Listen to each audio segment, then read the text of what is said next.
If everyone can please find their seats, please. Buenos días a todos. Welcome to the Trust Barometer 2012. I like the name Trust Barometer because it goes up and down based on pressure. And there's a lot of pressure in one direction at the moment. This year there is a big story which is about the systemic drop in trust in governments worldwide, but we'll be spending more time focusing on what does this also mean for businesses. You have the drop in trust in business and then this sequential drop of trust in government. Where to from here? That's what the data is going to discuss today. The restoration of trust is too high a bar. I think in a way we have to map a route back, which is the rehabilitation of the relationship between private individuals and public institutions. That might be right. And it may be that we have to aim not lower but more realistically about what a relationship is between electorates and government and other intermediate institutions at this point. We're in many respects in a new normal. Having gone through the financial crisis as a country and now globally what's happening in Greece and other parts of the world, I think that people are not only changing their spending habits, the way they manage their money, but they're also changing their perspectives on the global institutions that are part of the global communities in which they live. And what's amazing right now is in Germany, they don't feel any sense of crisis. I mean, that's the crisis. You know, they have 5.5% unemployment, which has been record low since unification. You know, Spain has, on the same day that Germany announced 5.5% unemployment, the Spanish announced 23% unemployment. You know, I mean, that is the massive gulf that we're talking about. Muchos porque los niveles son muy bajos de confianza. Yo, por establecer una especie de paralelismo, en España vivimos una crisis muy fuerte de las empresas.com, luego hemos tenido una crisis muy fuerte de lo que ha sido el sector inmobiliario y quizá ahora mismo estemos en la explosión de la burbuja de la confianza. Por lo cual ha provocado una situación bastante complicada y ahí están los resultados.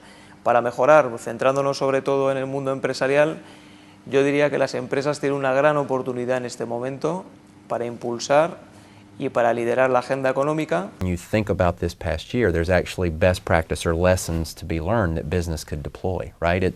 It's the dispersion of media that's incredibly important. You actually see media being perceived among our respondents as doing its job. We also saw, we believe, a continued evolution in that definition, media. We have an official hashtag, so you don't have to create your own.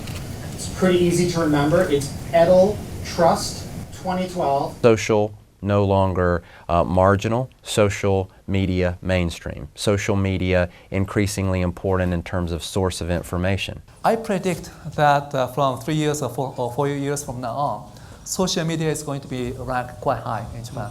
Because what happened on March 11th afterward, I was constantly on Twitter and also on Facebook, and so that we can understand what's really happening. TV was not enough to be able to show what's happening in the local regions, and therefore I believe social media, Twitters, however, it's not reflected simply because not all of the Twitter's accounts were reliable.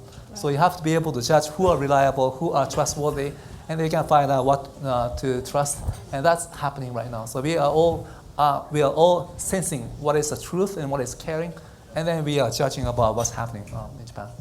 I think it's a big wake-up call for Japan government and Japan business leaders to engage with opinion leaders and the general population on the issues that are most important to them in a very tough economic condition and with an aging population. Transparency is the crux of good crisis management, but it doesn't start at the crisis. It has to start, to Patty's point, at the very beginnings of your decision making, your business planning, your hiring, your training, because if that's in place and well in place, then your ability to perform well in a crisis is going to be much better. So to me, transparency is key to trust.